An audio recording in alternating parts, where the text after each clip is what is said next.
First off, I'd like to apologize, but we're ready to conduct business. Madam Secretary, would you call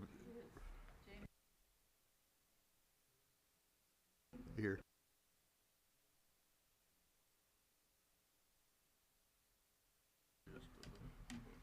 Okay. We have a quorum. I have approval of the minutes for the May 21st, 26th meeting. Have a motion from Commissioner Threet. Second. Second by Commissioner Brothers. All in favor? You have your agenda? Yes. Entertain a motion to approve. Again, motion by Commissioner Threet. Second. Second by Mr. Hart. All in favor? All right. Public comment. You're welcome to speak now, or if you want to wait till the item that you're interested in comes up, you'll certainly have an opportunity to speak there, if that's agreeable with all of y'all. Okay. Anthony and Madison Bowling. Mr. Bowling. 332 Henderson Road, tax map 102, parcel 005.03, 33 acres more or less, zoned A1, special exception for type 2 customary incidental home occupation, specifically a hair salon. Staff. Yes, sir, Excuse me, Mr. Chairman. together with the related approval for a guest house. Pardon me.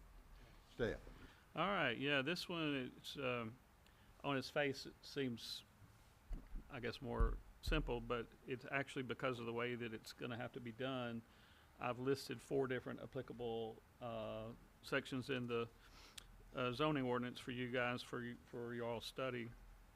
Article 4, Section 4041, that's the A1 district, obviously. And uses permitted as special exceptions under C9 Type 1 and Type 2 customary incidental home occupations. That would be the hair salon. Article 3, Section 3.090, A, Type 1 home occupations, barber and beauty shops. Right now, if it were approved, it would be a Type 1. What they're going to have to apply for is Type 2. Article 3, Section 3090B, Type 2 home occupations, uses specifically permitted as Type 2 beauty barber shops. And Article 3, Section 3.020, guest houses, accessory dwelling units. And so in the analysis, we looked at several different situations. Right now, there's a 720 square foot dwelling on the property. And I guess is Ashley, is that your name? Madison, sorry about that. So Madison has a hair salon on the business, and when they came to us to talk to us about it, we didn't know about the hair salon, and so they didn't know they had to go through this process for the hair salon. But so we're trying to make her whole in this process and try to make sure that you guys address all of the different issues that you need to address if you so desire to do that. So with the so right now it would be Type 1, but she's in a situation where she's about to move up in house. They want to build a bigger house, and then that would be the principal dwelling rather than what they have now, which is a 720 square foot. So then what she would like to do is once she builds the new home and she moves into the new home, she would like to convert this smaller home as her beauty salon. And so then that would make it a Type 2. However, there's going to be a transition period between here and now, and if you want to make it, I think, do it in a holistic way, I think you would probably have a temporary Type 1 and then transition to a Type 2. The other thing is we can't ignore the fact that this 720 square foot house, despite the fact that today, if she were to do this today, it'd be a hair salon, but it could be a residence, a standalone residence, because right now that's what it is. So we need to look at that for the future as well. And so under our accessory dwelling units section or guest house section, I think it would be wise that if you were of a mind to approve all this, I think you would need to approve that too, because at some point in time somebody will buy that one of these days and they'll want to rent it out, or they'll want to have a family member live in that as a cabin or something like that. So, and they won't be cutting hair anymore. So that's kind of how that's going to evolve, I think. And so I think it's important to look at all of those things. But it would meet the requirements for a guest house as far as under the square footage. It would meet all the requirements. Yes. Okay, yes. There's not, okay. Yeah, the maximum square footage for an accessory dwelling is 1,100 square feet or smaller than the principal dwelling. Any comments from anybody here any neighbors here? The Maxwell? Any comments on internet or, Ms. We had none. I have a motion by Commissioner Threet to approve a temporary type 1 for Second. present, and I have a second by Commissioner Brothers. I apologize. Under the Article 3, Section 3.090A, and approve a type 2 customary incidental home occupation for a barber beauty shop under Article 3, Section 3.090B. And effective upon your construction of the new principal residence, we also approve this as becoming a guest house with the same motion. Is that correct, Mr. Reed? Yes. Any further discussion? Any more questions? All in favor? Aye. Pass unanimously. Good luck.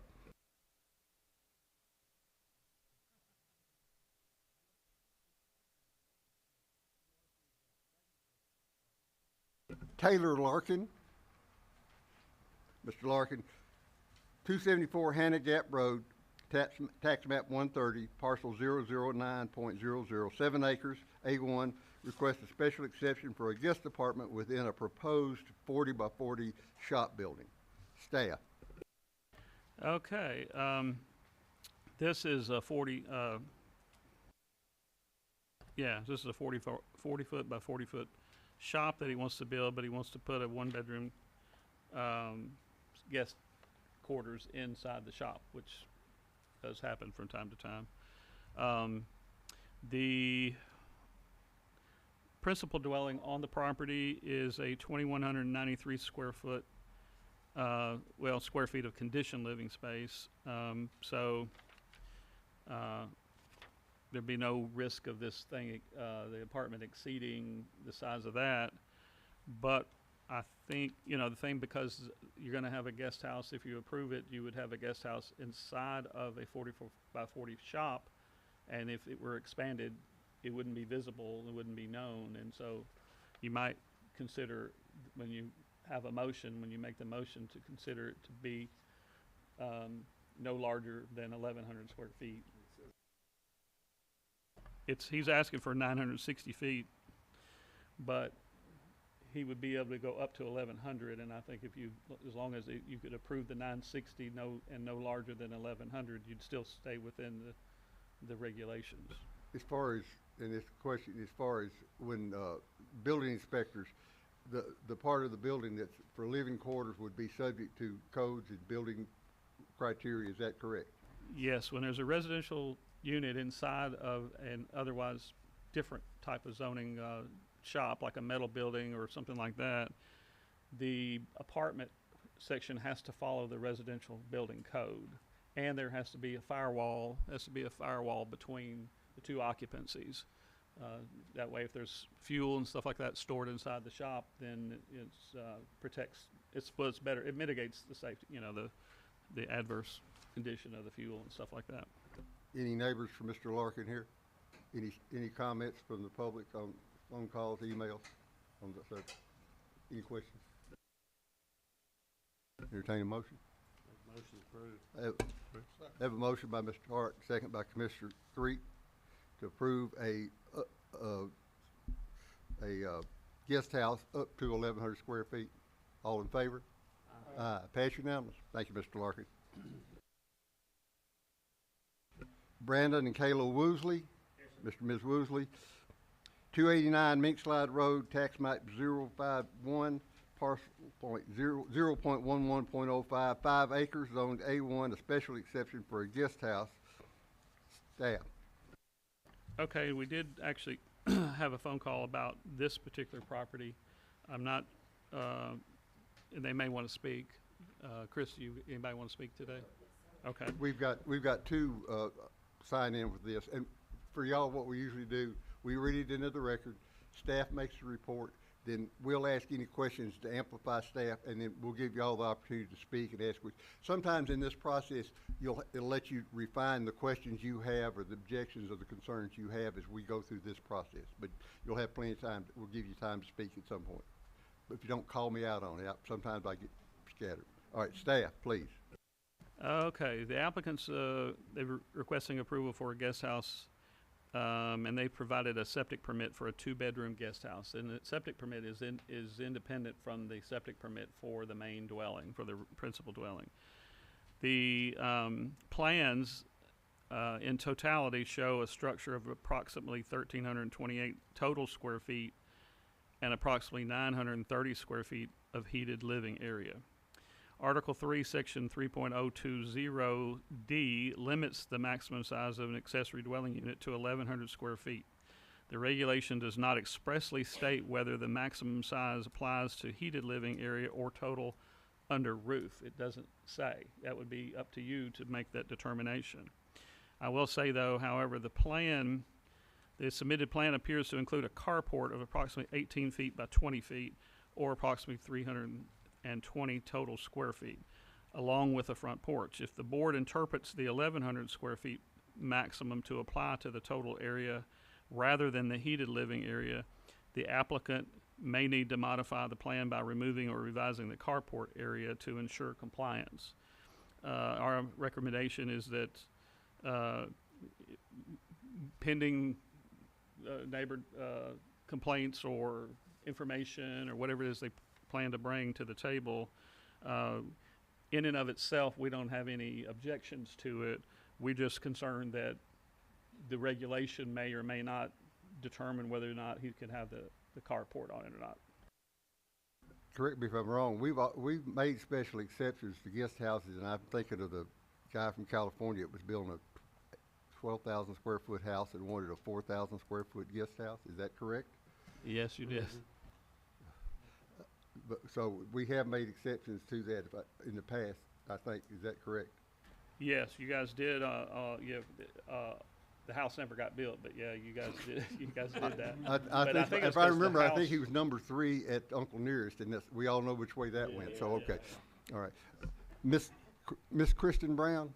Okay, okay, all right. You have and Ryan Willis, Mr. Okay, all right, Miss Brown. What we typically do, if you have any questions, you speak up the microphone. We typically limit it to 3 minutes, but we have to amplify. But go ahead, please, ma'am. That's fine. And I actually don't have any questions. My name is Kristen Bargers Brown. I'm here as the spokesperson on behalf of my family, most of whom are seated here behind me. Collectively, we all own the farm on the corner of Mink Slide Road and Adams Lane, which is directly across the road from this property that's at issue here today. We have concerns about the future impact that this exception and future exceptions may have on our farm. We are 4th generation owners, or 4th generation holders of this farm. We're not going anywhere. We've been there for almost 100 years, and we'll be there for the next 100 years as future generations come. The folks across the road that are making this request and all around them have only had these houses for just very few years. They're new to this area. The concern is that the precedent this may set by allowing this exception, and maybe, I can ask what the intended use is for the guest house, but we all know everybody has the right to sell their property at any time. So they can't guarantee what future owners would do with it. But beyond that, I feel like granting this exception would make it much easier for the next neighbor to request a similar exception and another exception, and then we know we got a rezoning request. And so what we're trying to maintain and preserve for our future children and grandchildren is this very quiet rural farm environment that we live in and enjoy now. With more people comes more noise, comes more traffic, and let's face it, comes more crime. And our intent is to maintain the rural environment that we have and not to have duplexes, an apartment complex, whatever have you in the future across from us. Let me pause you on your time, but let Mr. White and staff explain the limitations on the guest house, and let's make those clear so you know what the limitations, because we run into this quite often, and we are cognizant of guest houses becoming Airbnbs and those type things. So if you would, before, I don't want to cut it off, but I want you to, let's get the limitations that we have on guest houses and see if that addresses some of your concerns, not all of them. Yes, sir. Well, I can address that concern and then maybe a few others at the same time. And one, as far as like duplexes and apartments and all that, that requires a zoning classification change that would not be available to property on that street because of the street classification. So as far as any kind of multifamily use that you're thinking about, at least not probably in my lifetime and probably your lifetime, I don't think you'll never see that particular road have that type of classification, I don't think, at least not in a long time. So as far as the multifamily use in the future, I don't foresee that as an issue. There's not a single thing in the county that is zoned for that currently. And so it used to be you could have duplexes and things like that in C1. You could also have a special exception in the A1 zone, and that no longer exists. We've moved it into its own classification. So now at the current situation, there's nothing out there that is currently classified for that. So as far as guest houses, when they approve guest houses, they're not allowed to be rental houses. They can strictly be used for a guest on a temporary basis. So when a person gets that zoning permit, you know, they know that up front. They're told that. So it would strictly just be for a temporary use when they have guests come in town or their friends come in town or something like that. So it's just not going to be, or it shouldn't be, anything besides that. But, and I will say this and clarify this too, and we all know this happens. Sometimes people sell property, a new person owns it, and they know they have this other guest house, and they don't know all those rules because they didn't go through this process and they don't know it. So sometimes that does happen, and if we're not made aware of it, we wouldn't know to do anything about it. But it could be enforced against if somebody were to use it adversely. So just letting you know that. Well, and 2 questions and follow-up to that. What is described as temporary? Is there any definition of temporary for these purposes? You said it's allowed to be used for temporary guests. What happens, not in all cases, but and I don't know this situation, in a lot of cases, what happens is you have an older parent and they don't want to live in the same house with them, and that, I understand that. And what happens is they do this for an older parent or parents to live in. That's most times that's when that comes up. Sometimes it's and sometimes reverse, it's children coming back. It tends to be family, but they don't want, as my grandmother used to say, you don't need but one woman in the house, and I think that's what happens. This is restricted to family and guests, and I understand it's in no way, and we are complaint driven. If a new owner turns it into a commercial enterprise, someone complains, the president zoning things, it'll be stopped. Right, but only if someone is in possession of that information and comes to you all with it. Correct. There is no oversight otherwise. Other than at some point, all these guest houses with internet now, we'll probably do a data search, and anybody that's got an address that got approved as a guest house and they show up on one of the Zillow Airbnb sites, probably will get a visit. We also require they use the same driveway. We require it be behind the house.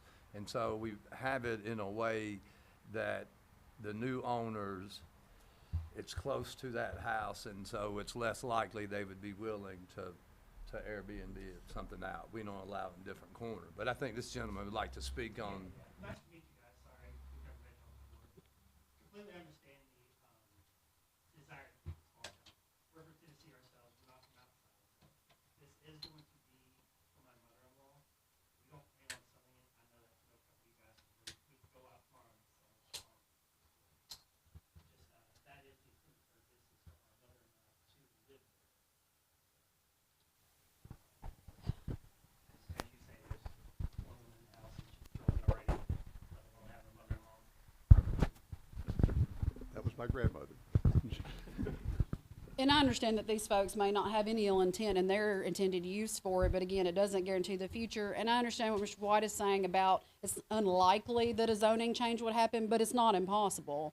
And again, a concern would be you grant these folks an exception, the next door neighbors then, a month from now, they want their own exception. You're going to be hard pressed to tell them no after you've told these folks yes, and on and on and on. And then we have twice as many people living on that corner as we did 2 years ago. The problem with that is we can't pick and choose how many people come in here. I'm kind of with you on this. I'd vote some folks out right now, but that's not the issue. Not arguing, but they have property, and just like you do, and they have the right to use it as long as they stay within the rules and guidelines. And I think that's, I'd say this, it's like the old woman sweeping the sea back. They're coming, and there's not a lot we can do about it. You know, that's, we're gonna get more folks here because we're an attractive location. Well, I don't mean more people in the county in general. I'm saying having twice as many people on the same square mile of that corner of this Yeah. intersection. It becomes So, denser. Mr. Willis? Yeah, I'm not very good at this, We aren't either. Go ahead. but I am, you're good, you're good. I am good? Okay. My address is 285 Mink Slide. Brandon and Kayla are my neighbors, and great people for Bedford County, great neighbors, and I'm just here to basically support the approval of it. And that was basically it.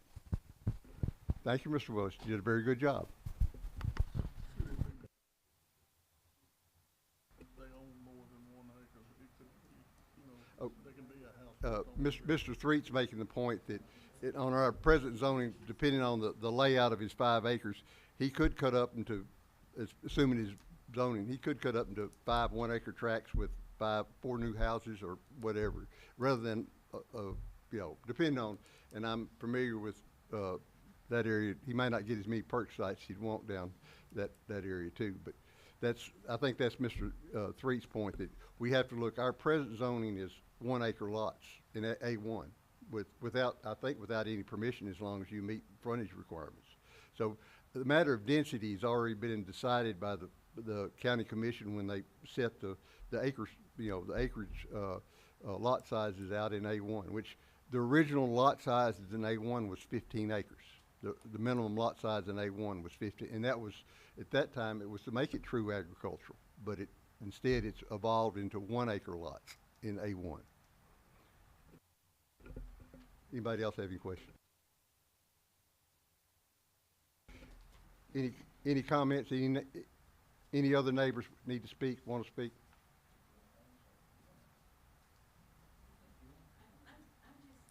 Yes, ma'am, please, let me get you a microphone. And if you would, identify yourself, please, ma'am. I'm also a neighbor I live next door to Mr. Willis. I'm a little bit concerned and confused about, I remember vividly when it was placed for sale, they had such a horrible time in locating perk sites. So it's kind of shocking to me that all of a sudden there are additional perk sites. So it really concerns me about this property slopes off directly into a creek. That concerns me also as to where all these septic lines going to be run, and will there be issues on down the road? Yes, ma'am. From The that. septic, that is controlled by the state under state inspection, and he has approval on the septic sites. And I too have a farm below a subdivision, and the creek used to run dry when it got dry. It doesn't run dry anymore. So I know Yeah. where the water goes. It goes to the creek, but that's the nature of it. Yeah. Yes, we do have, they do have the septic sites approval by the state, so they would be in compliance with that. And I Yeah. agree with you, yes. Yeah, We all know it eventually goes to the creek. Yeah, I'm aware of that. just concerning also with water levels. Also, we've had occurrences in the past from low water levels, so that concerns me too. Is to just how City many water. more houses can we supply? And Are y'all on city water there? Is that Yeah. BCUD? That's BCUD's problem. well, but we're the ones without when it I runs, know, when it but runs again, low, we don't have any, and we all have animals. yeah, I know, but the things that we address is the septic system is state and the water is BCUD. Yeah. And Duck River will take care of electricity. Okay, all right. Yeah, just a concern. Thank you, ma'am. Uh-huh. Ma'am, could we get your last name, please? F-E-D.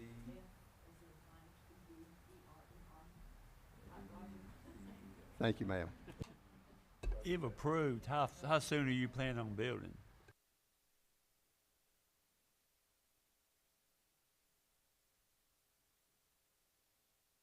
6 to 8 week turnaround once we got approved to start the process. They were going to build the shell of the building, and then we do the inside. So 2-3 months is the best guess.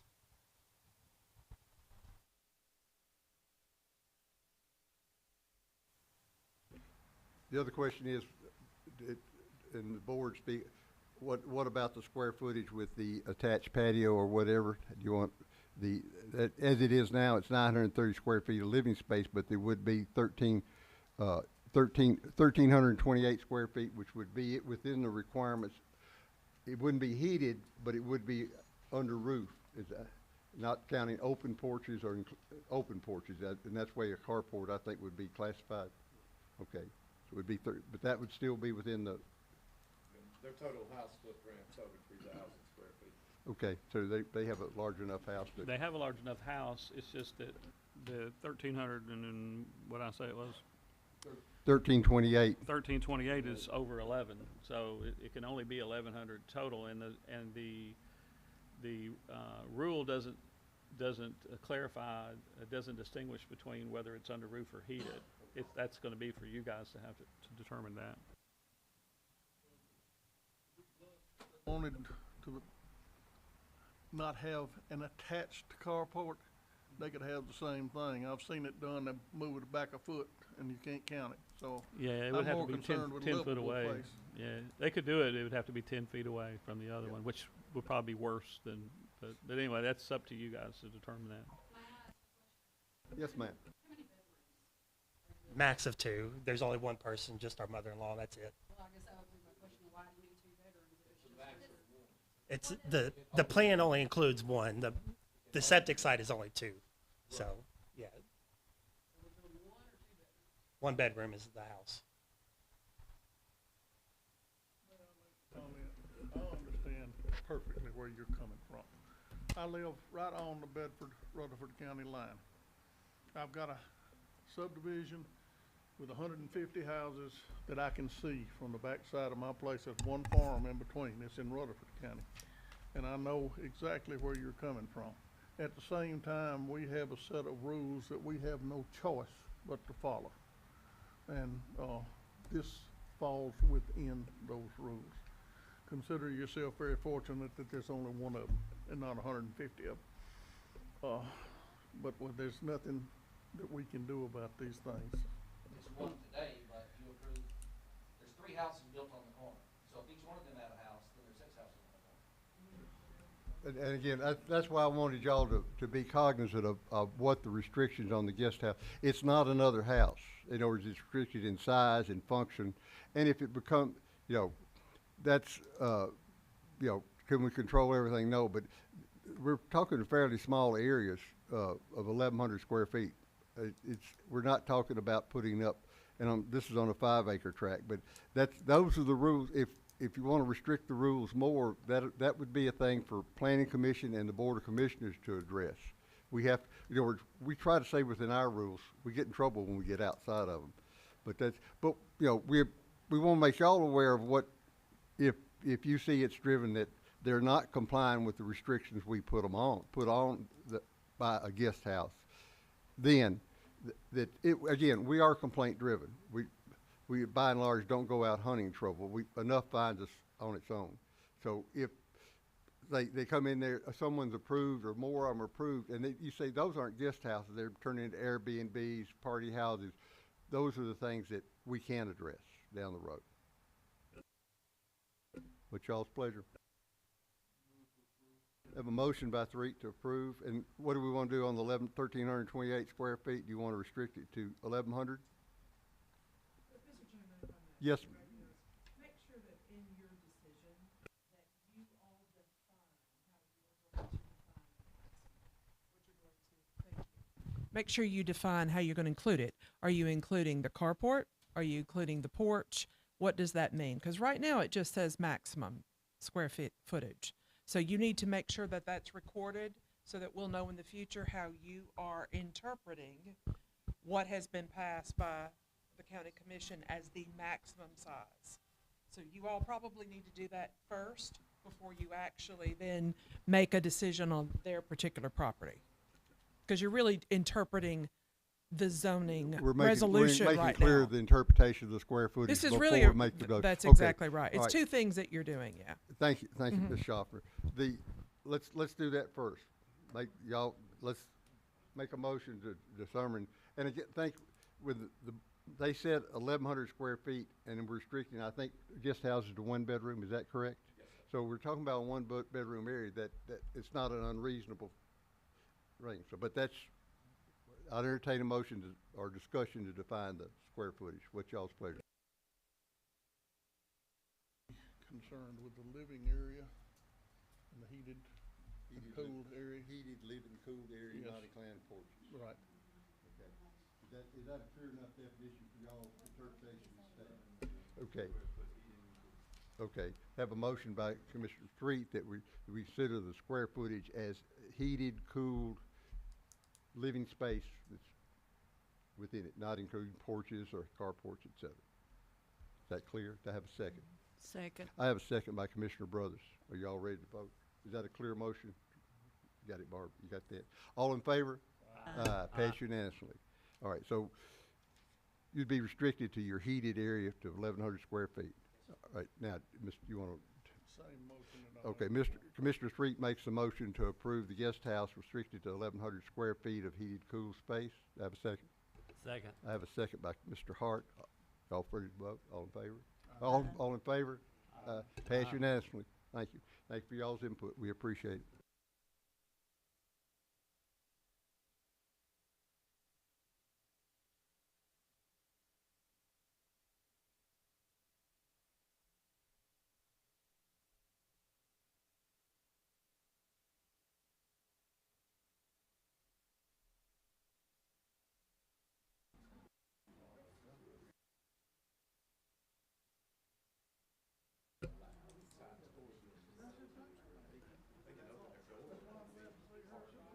Okay. Now something more exciting. We're going on to a cemetery. Okay. Mr. Ashley here?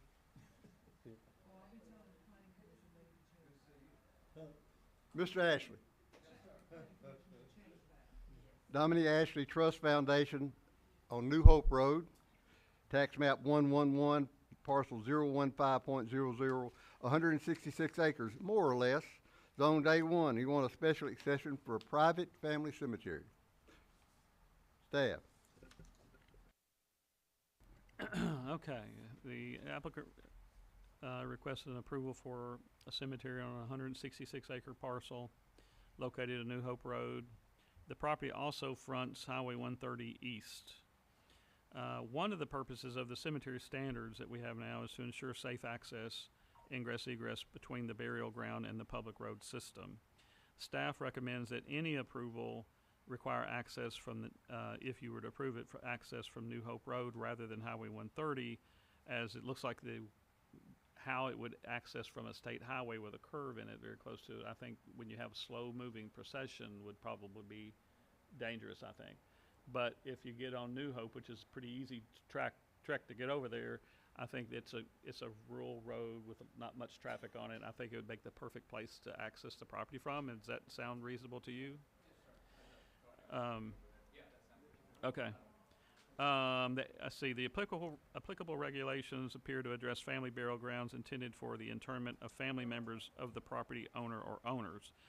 The distinction is important. The request should not be interpreted as an approval for commercial cemetery, church cemetery, public cemetery, or burial ground of non-family members. And I don't know why I put church in there, because church can do what they want to anyway.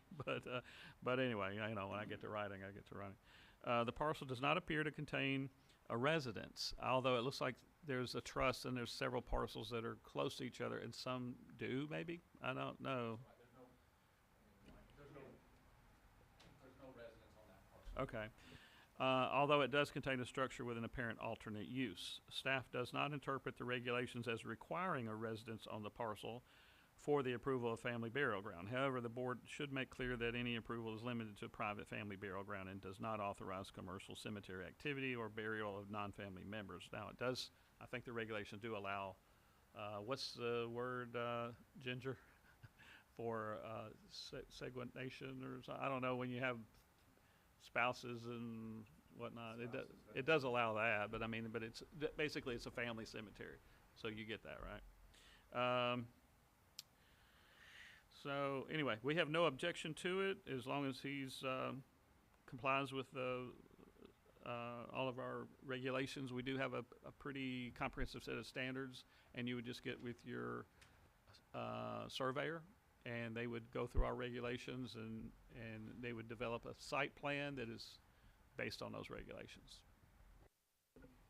Any comments from the public? Any calls? Any complaints? Is this cemetery gonna be fenced in at a time of burial? Pending approval at this meeting, plans for the surveyor and the fencing. And there's already a church there on New Hope Road, but it has 2 entrances in the parking lot, so the access that was talked about, I think we comply with it. So it's maintained by family? Yes, sir. As an aside, I remember when your dad was up here wanting approval on the chapel, and one of the neighbors said something about maybe it turned into loud parties, and I told him then, well, Mark, your reputation precedes you, so. I know, and that's been a good while ago. Well, amen, brother, amen. I'd entertain a motion. I've done them all, I'll do it again. Well, you're earning your money this time. I have a motion by Commissioner Threet to approve family cemetery with the second by Commissioner Mother, and the only criteria was that staff recommends we front it on New Hope. That's agreeable. And then, all right, all in favor? Aye. Aye, pass unanimously.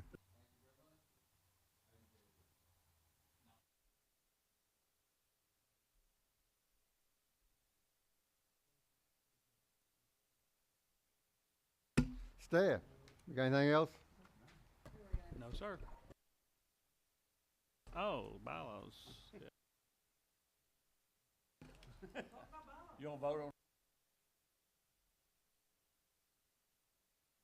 on? Well, every year, we're supposed to bring this up once a year, and. If I remember correctly, we were gonna discuss, at the last thing, your question was public discussion, and we, by our bylaws, we limit it to 3 minutes, but you were gonna limit it to a total time for each subject matter, was your suggestion.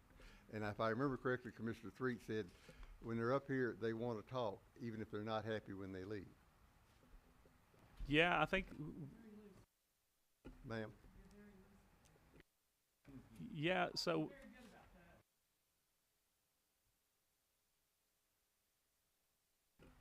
Well, what? But they're happy when they leave. Don't you remember any of those training sessions we suffered through?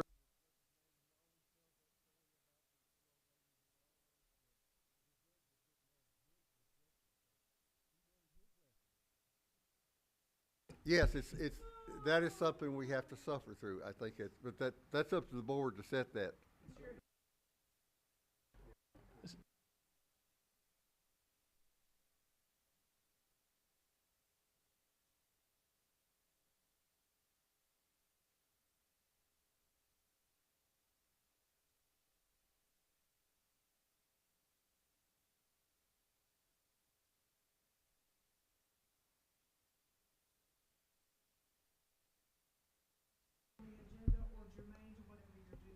The law uses the word germane. I don't know what it means, but it says use the word. And I think sometimes in my comments, I hate to use that word because it's too big, but the law does say it has to be germane to the proceedings. So if we can't come in here and talk about property tax or.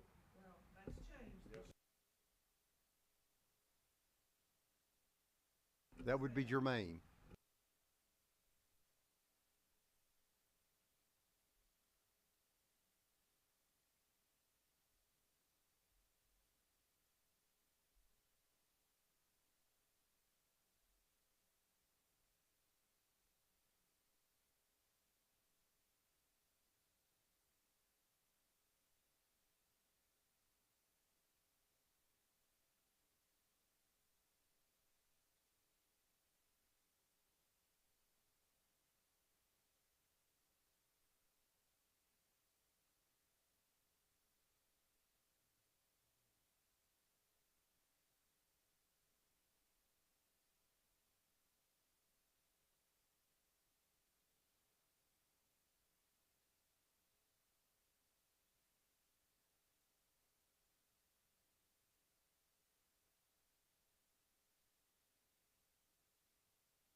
and we've had, when we get one, that's part of my little spiel. You know, address your comments to the board, and a lot of times we do let back and forth, but most time it's like this thing, he hadn't clarified exactly what he wanted to do, and that's, sometimes that answers, and then sometimes they're not gonna be happy if we hung them with the new rope, but, you know, that's part of it too. You all know, I just, you know.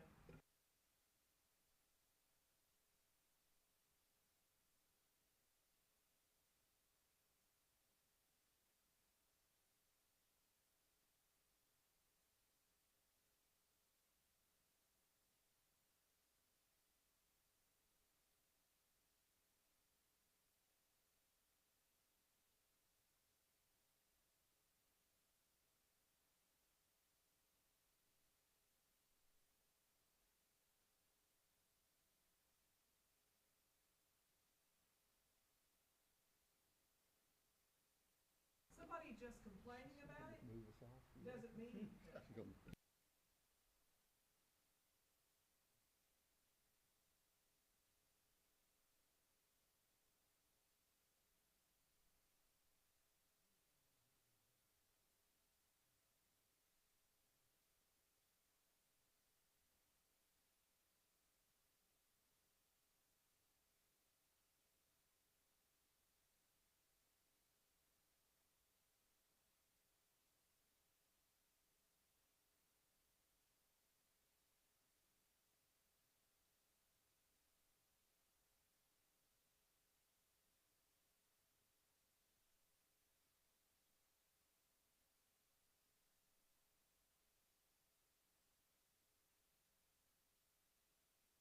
Do a very good job. I'm just pointing out once again that trying.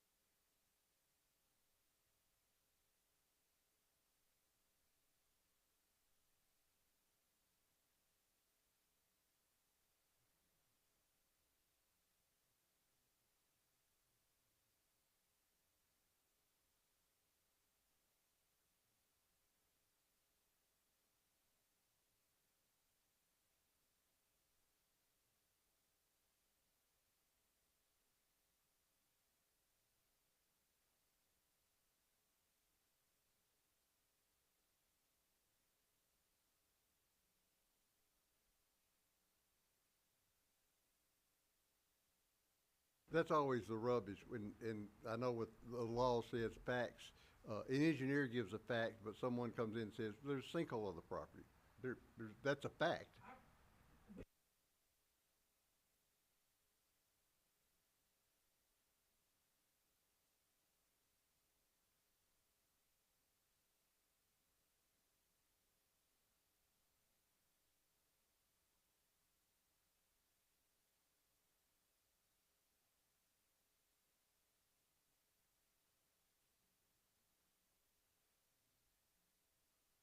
Okay. Yeah.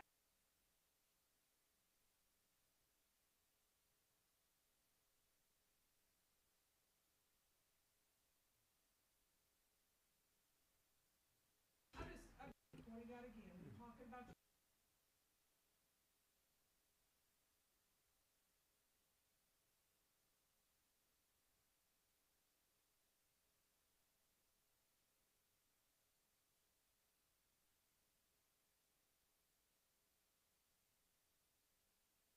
Parliamentary type procedure, some leeway there on whether you want people to. You don't have a little clue I have most of the time. You don't have like a little clue I have, but,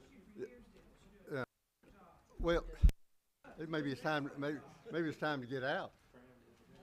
Well, okay, let's address the question. What is a reasonable approach to, I think a 3-minute time, and I think the lady tonight, she was right at 3 minutes, but I wanted to answer some, before cut her time off, I wanted, so she'd have another, because I don't think she was aware of exactly all the restrictions. She just thought, oh, there's another house popping up, and everybody's gonna have one, everybody's gonna want one. Not everyone needs one, but that's not our question. Yeah, money is an issue as well.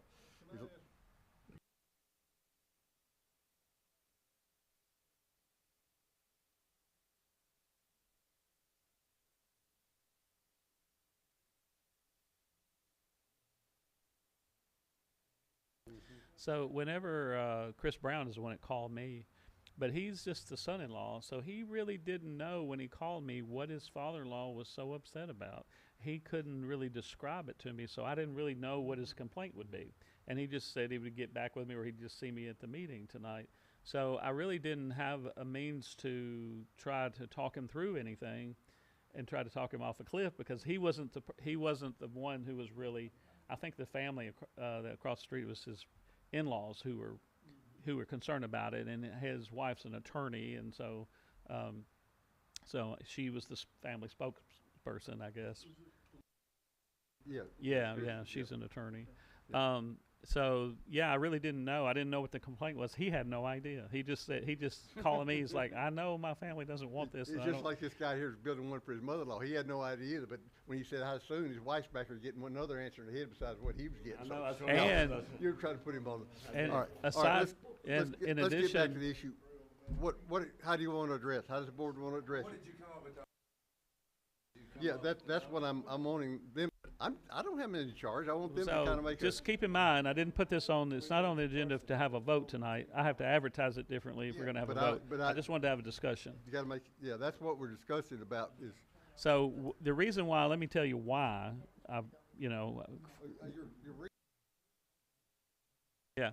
Yeah. So we just want to make sure we can still control the meeting and still have a functional meeting. And I think if we didn't have I'm more concerned about the maximum time limit collectively than I am about the individuals. I mean, 3 minutes is, sometimes 3 minutes is not enough. Sometimes 3 minutes is way too much. But if you had a maximum time limit of, say, 30 minutes, then we know that there's a potential that we could, we know that, and it's unlikely that if you had 10 people in the room all complaining about the same thing, that the 10 people's opinions wouldn't be mirroring each other's opinions. I think, sometimes in the planning commission, sometimes a little bit more controversial. We have people appoint a spokesperson amongst 5 or 6, and that person delivers the speech, and because they're pretty much all arguing for the same thing. And so I think that if you set a maximum time limit of 30 minutes for the collective experience, and then 3 minutes per person, I think that's reasonable.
And that was my fault tonight. I did not, I should have gotten, because I thought Chris was explaining what it was, and with these home, or guest houses, it's, you know, it really doesn't matter what they're gonna do, but a mother-in-law, everybody should understand, and that's my comment was, typically, that's what it is. It's a mother-in-law or an elderly parent, you know, or a younger child, or someone that's having issues that But we- it went from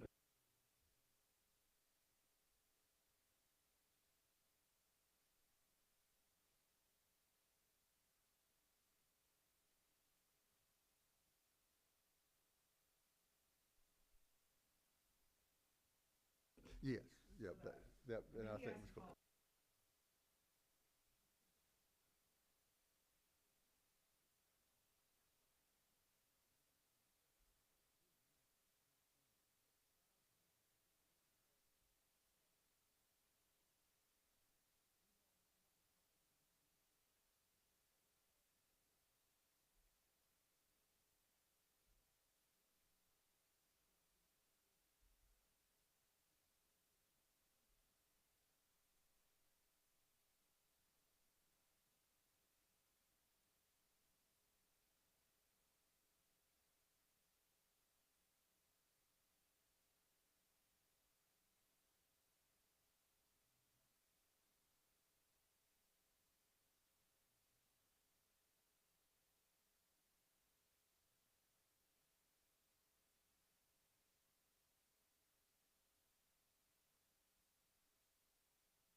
That's a planning commission.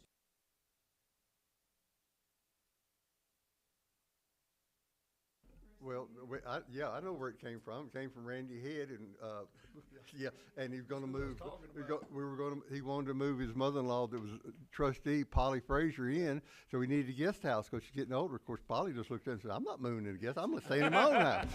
They needed to check with Polly. That's where we started. Because they were gonna build Polly one bedroom. That's where it started.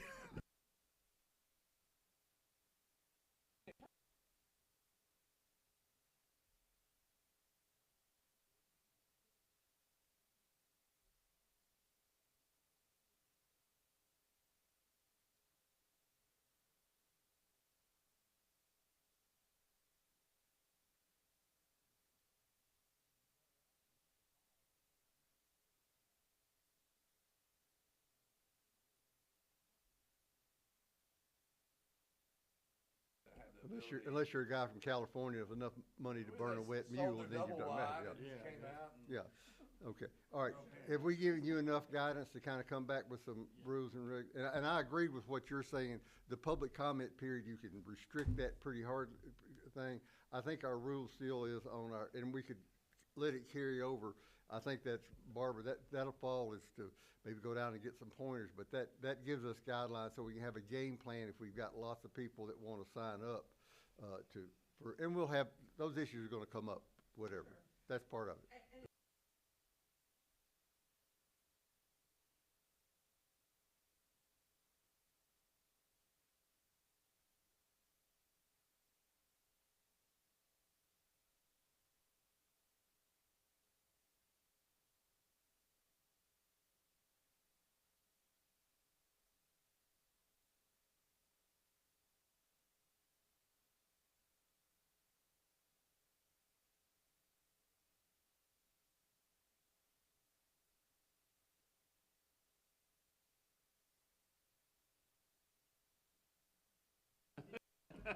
And again, I think. That's their approach. Yeah, I see their point, but I think the problem, if we keep it compartmentalized with the ones, and sometimes the staff if they should know an issue and put it at the end, we take care of business and everybody doesn't wait on us. But that's, you can't always do, you don't ever know what's gonna blow up, and then all the people with matching T-shirts show up, so, you know. All right. Have we given y'all enough guidance? Just put more on your plate, Barbara. All right. Yeah, I think it sounds like to me we need to revise.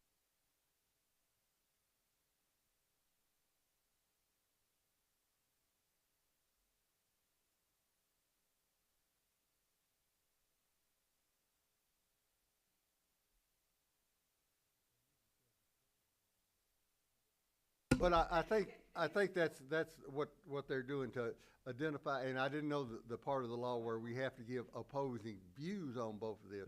That's, you know, maybe the legislature should take some of their own medicine, but that'd just be my opinion.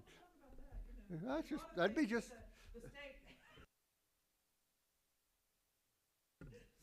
Sauce for the goose is sauce for the gander, but that's, you know, but some of them may not be down there by Summer Act, so that's part of the deal too, you know. All right. to make clear that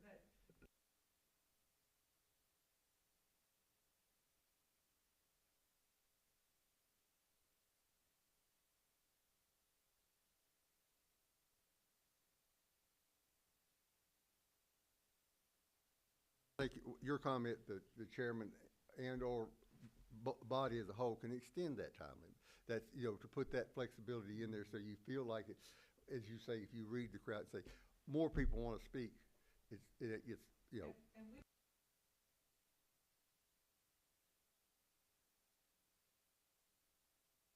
The board always overrules the chair. They're in charge. I'm just here I'm along for the ride. I would entertain, if you have nothing further, I'd entertain a motion to adjourn. Second. I have motion by Threet, second by Mr. Hart. All in favor, pass.